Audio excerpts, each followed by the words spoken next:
There's been a debate raging in the United States Defense Department, infrastructure, Congress, and all the oversight. Should the United States be investing in hardened aircraft and hardened infrastructure on some of our outlying outposts? There's an article out of the war zone. B 2 spirits amassed on Diego Garcia underscore hardened aircraft shelter debate. And the reason is, as you look at this satellite picture, and this is very recent, you see four B 2 stealth bombers at about $1 billion, $2 billion a piece, just sitting out on the runway, open to everything. Those shelters that you see behind them, these are just fabric skeletons. This is what they look like on the inside. Now, the reason this is relevant is because we've been having threats from the Iranians saying that they should preemptively strike Diego Garcia and attack it and our facilities there and our aircraft there. Their missiles really don't have the range for that. They do have capabilities, but I'll just show you this quick. It's 3,937 kilometers or 2,446 miles from Iran. As far as we know, that is well outside of their missile range. The concerning thing is they may have something they haven't talked about, and they've had an ongoing relationship with North Korea. And as you can see, North Korea definitely has the missile range to hit something like Diego Garcia. Now, again, this isn't something that appears likely to happen. They do have the capability to do so. They have a couple of ships, one of which I will bring up now. This is out of the article. This is the Iranians launching a missile from a converted container ship, where we'll just call it a future reef.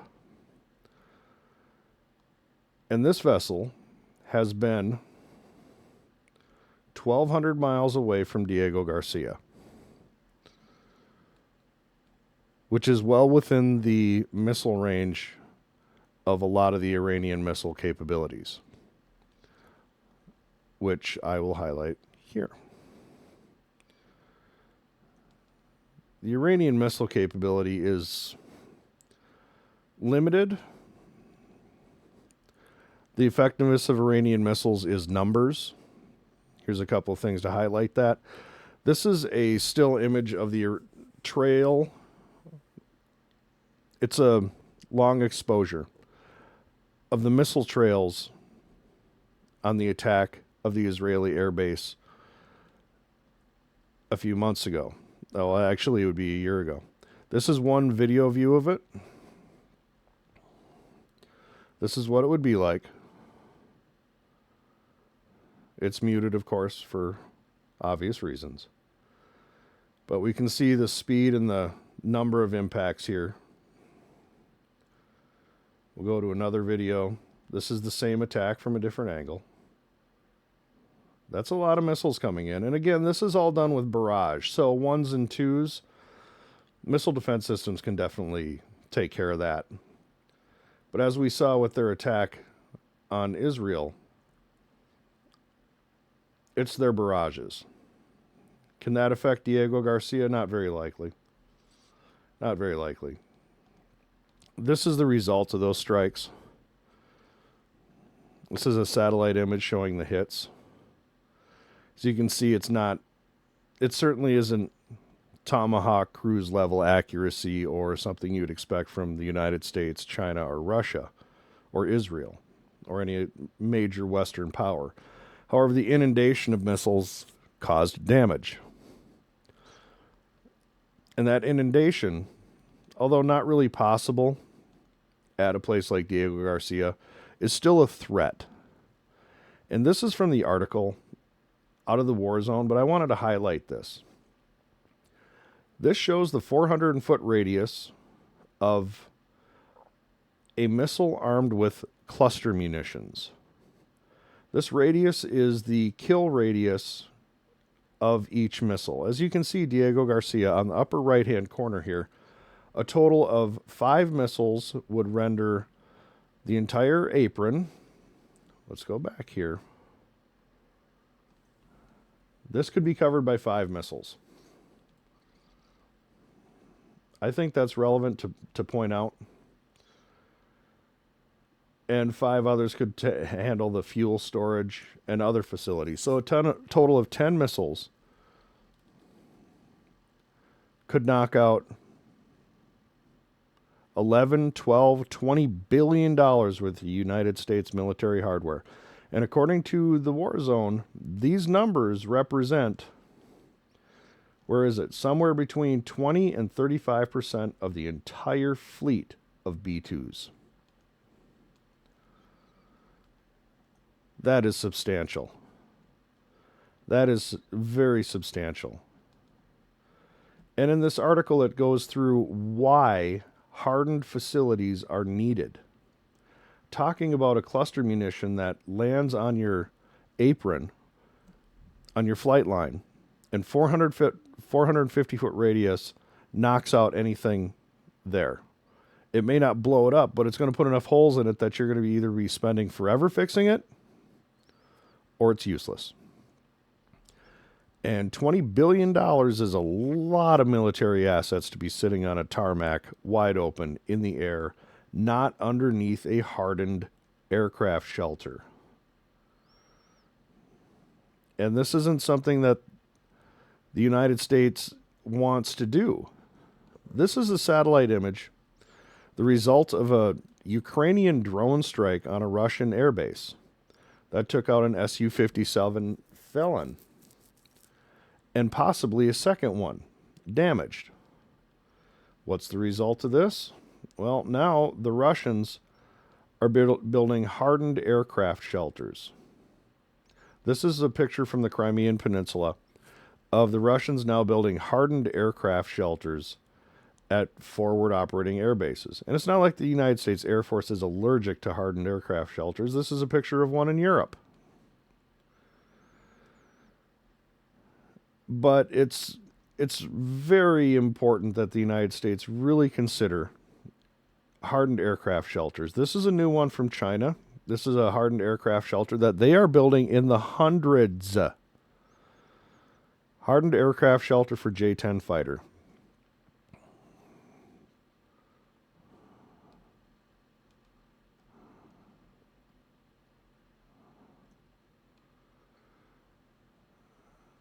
This is just one. This is just one. And in this article, this is also from the war zone, we have satellite imagery of new hardened aircraft structures at an airbase in northeastern China, less than 1,000 miles from Taiwan. In this article, like I said, from the war zone, in fact, by our calculations, the amount of concrete used by China to improve the resilience of its airbase network could pave a 4-lane interstate highway from Washington, D.C. to Chicago, Illinois.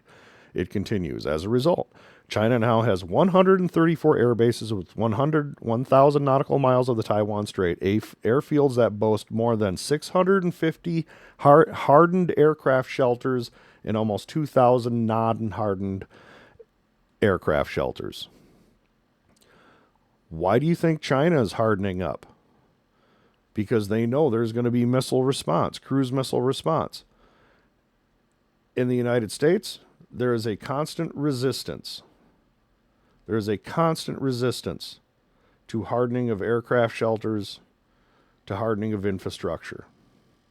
What I can tell you is this, that there will be consequences for this. And I'm going to tell you why. It's buried in this article. It's only a paragraph, but I think it's very relevant because butts will be held accountable if something happens. While active defenses such as air and missile defense systems are important, part of a base and force protection, their high cost and limited numbers means the U.S. will not be able to deploy enough of them to fully protect our bases. A group of 13 Republican members of Congress wrote an open letter to the Air Force back in May 2024. In order to complement active defenses and strengthen our bases, we must invest in passive defenses like hardened aircraft shelters. Robust passive defenses can help minimize the damage of missile attacks by increasing our force's ability to withstand strikes, recover quickly, and effectively continue operations. So Congress has notified the Air Force of its awareness of this, and the Air Force's continued intransigence and unwillingness to harden its facilities endangers American lives and American assets, and the Congress is now well aware of it. And I assure you, anything happens, those congressmen will want answers and people to be held accountable. There are capability concerns on that front as well. The U.S. Army Air and Missile Defense Forces struggling to keep current operational demands per current inter-service agreements. The Army is the lead surface for defending Air Force bases against aerial threats. This also needs to change. The United States Air Force needs to be its own lead agency in defending its own bases. The Army needs to worry about the Army. The Air Force needs to worry about the Air Force. Our forward bases are fixed. We're using agile combat employment to increase the number of these bases, which we'll have potential to operate from. But the Chinese have fielded literally thousands of weapons to attack those bases. Cruise missiles, ballistic missiles, and hypersonics, former Secretary of the Air Force Frank Kendall said in a recent edition of Defense and Aerospace Report's Air Power podcast. So having an effective ability to defend them is very important. Patriot and THAAD type of surface-to-air systems are not going to get you there. The economics just don't work. So we need something more cost-effective than those, Kendall continued. If we leave our bases vulnerable to attack, the F-22, the F-35, and the F-47 will never get off the ground. The threat ecosystem is only continued expanding. The democratization of long-range guided weaponry is already continuing at a rapid pace, and smaller nation states and even non-state actors are increasingly able to employ those systems. As it stands now, a substantial portion of the B-2 fleet is in Diego Garcia, and a significant number of them are parked completely out in the open due to the lack of shelters there are. Whatever the veracity of Iran's threats to target the island might be, this can only add to an already raging debate about the United States military's need when it comes to new hardened infrastructure in general. I agree, and I am also with these 13 Republican Congress people in imploring the Air Force to harden your facilities. All military branches, harden your facilities against attack. We must anticipate that we will be on the receiving end. We have billions of dollars of assets to protect, and millions of men and women who need protection as well. For hundreds of millions of dollars, we can protect hundreds of billions of dollars.